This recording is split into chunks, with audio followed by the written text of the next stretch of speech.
شنو كنقصد بالتصرف التلواطولوجي؟ هي التصرف اللي كيخليك تستغل كاع هاد التقنيات والدروس بسلاسة وعفوية. درس كيخص بالدرجة الأولى تصرف مع بنت جديدة أو ما يسمى بالكونتاك الأول. ما غاديش نهضر بزاف على شنو نقول، ولكن كيفاش نقول. أولا نبداو بالمخاوف والتردد اللي كيخليك ما تزعمش تهضر وكيخليك متردد. النقطة سبق لينا هضرنا عليها، لكن ما كاين مشكل في التذكير. شنو كيخلينا مترددين؟ المجتمع والنظرة ديالو بتيتيزا براسها، ولكن أهم عائق هو الثقة في النفس. هذا ما كيعنيش أننا ما واثقينش من نفسنا، أغلبية تبارك الله مقصدة، ولكن ما كنكروش باللي مقارنة مع التيتيز الدراري ما موالفينش وما مستعدينش نفسيا للتعرف على شخص من جنس آخر. ولكن ممكن تدارك هذا العائق. أنا مغرور لكن لست متكبر. كان هذا الشيء أنني بيني وبين راسي نفتخر بشخصيتي وما نحضرش راسي. ديما نقول انا بوغوس وغادي نبان للبنات بوغوس، انا ذكي وغادي تقول تيتيزا هذا ذكي، انا صادق، انا كيحماقوا عليا وغادي تاخذ عليا البنت هذه النظره. وهادشي كيطبق على اي حاجه. هادشي خاص غير تثق فيه انت. الا قلتي شي حاجه خاصك تثق فيها. الا بغيتي تثق فيه الدريه والمجتمع فراه خاصك تكون واثق حتى انت في هذيك الهضره اللي كتقول. ندوزو للاتصال الاول، الكونتاك. وباش ما نرونوش الموضوع غادي نعطيكم امثله على الشارع او الوسط المفتوح. حكم هو اللي غالب في تواصلنا والنوعيه ديال البنات اللي كتعجبنا، لكن كونوا هانين. حتى الوسط المغلق بحال الليسي والجامعه او العمل تقريبا كيخضع لنفس المبادئ الاساسيه. اليكم الوضعيه، كنتي في الشارع وبانت لك واحد خيت عجباتك، بغيتي تهضر معها. كاين جوج طرق، الغير مباشره او اللي بلا شك كتعرفوها، هي اللي كتبدا. اسمح لي عافاك نسولك، فيها كتدخل بجمله باطو، يعني غادي تسول على شي حاجه من خلالها غادي تدوز مرحله الموضوع ديالك. مثلا بغيت نسولك واش ما كتعرفيش شي بلاصه ولا شي حاجه، او لا اسمح لي بغيت نقول لك بلي هاد الستون اللي لابسه جاك غزال عجبني ولقيتيني كنفكر شنو نشري لواحد الصديقه ديالي في عيد ميلاد. مجرد امثله للطريقه غير مباشره اللي ما كتبينش فيها الاعجاب ديالك بالبنت، بل كتدخلها دخله غادي تبان لها عفويه. هاد الطريقه كتبغي انك تكون واقف وهي جايه، او تكون انت غادي وهي جايه في الاتجاه ديالك. واخا هاد الوضعيه كتبغي يكون عندك رد فعل سريع وتايمينغ مخدوم. الطريقه الثانيه هي الطريقه المباشره، واللي فيها كتبين من الاول الاعجاب ديالك بالتيتيز. وهي طريقه كثير كيتخوفوا منها، ولكن عندها واحد الفعاليه اكثر، وهي ما يسمى في القاموس التلواطولوجي المغربي مش شفتك وعجبتيني. والمثال الحي والاكثر فعاليه هو انك تكون غادي وهي جايه، كتكروازاو بالعينين، كونتاك فيزيوال. قلنا تكون غادي وهي جايه كتكروازاو بالعينين، من بعد كتبعها وكتوقفها. غادي نتوقف على الطريقه الثانيه ديال شفتك وعجبتيني، حيت هي اللي كتخلع بزاف، ومن خلالها غادي نتكلم على التصرف التلواطولوجي. اول حاجه خاصك تفكر فيها هي السبه، بري تكست، يعني علاش غادي توقفها وتهضر معاها. فهاد القضيه ديما كيجيني السؤال، شنو نقول اخويا عمر، وشنو هي الجمله السحريه؟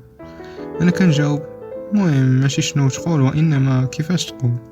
بالطبع كاينين جمل كيضحكوا وممكن يعجبوا البنت، ولكن خاصنا نديرو ديما في بالنا بلي هاد الجمل خاصين بكل شخص وبالوضعيه اللي هو فيها والمكان، وحتى بالبنت بنفسها.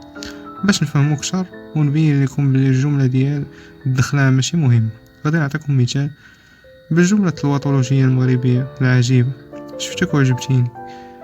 مالها جمله غزاله، البنت جايه في اتجاه المعاكس، كروازيتو، شافت فيك وشفتي فيها، ابتسمتي وابتسمات ولا غوشات، كاع اش غادي يوقع.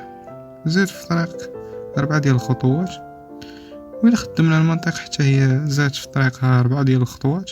الشيء لا يعطينا 8 ديال الخطوات بيناتكم، ياك حسبتي مزيان؟ واسمحوا لي ما عمر ما كان عندي معلومات.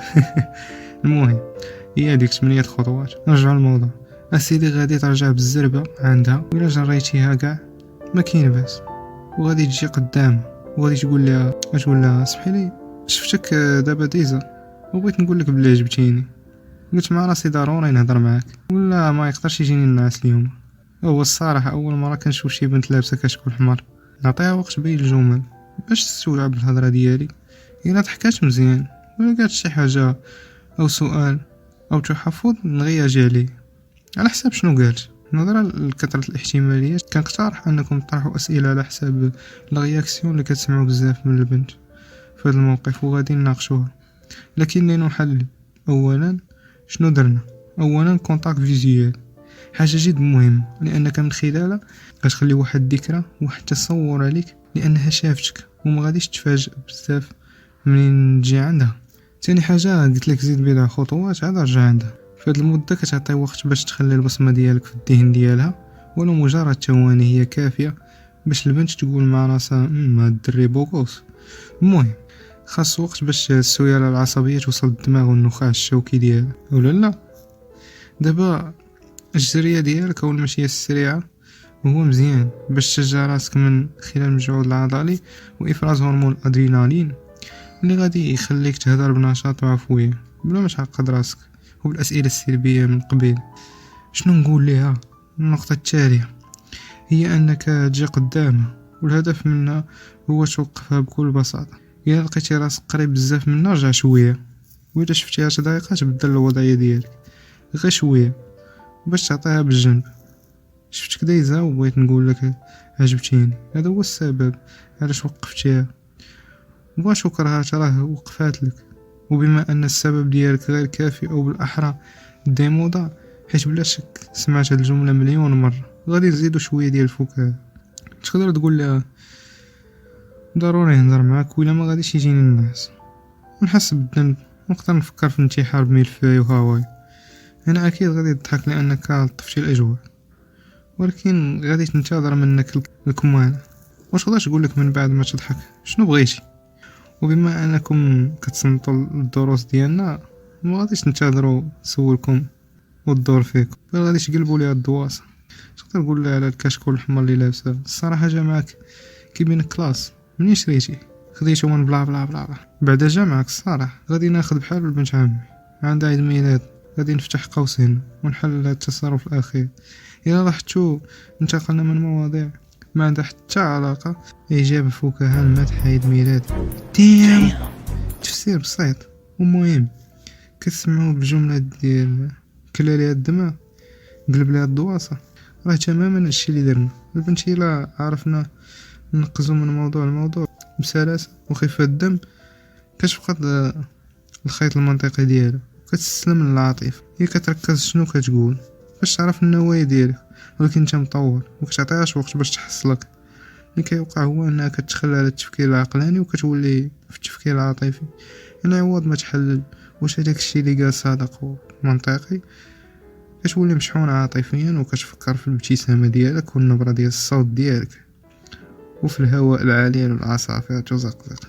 والخطير في الامر ان هادشي بصح وكيصدق. من بعد هادشي اللي داز بيناتكم ضروري تدوز واحد المرحله التعارف. سميتي عمر، شنو سميتك؟ متشرفين حاجه. الا عطاتك سميتها تيقن بلي ما غاديش تعاود تقول لك شنو بغيتي، والسبب شرحناه. زيد شويه معاه في الهضره وقول لها عجبني الحال ملي هضرت معاه، عطيها التليفون ديالك باش تكتب لك النمره. اعتذر على الاطاله، ولا قلت شي حاجه مهمه سمحوني لها.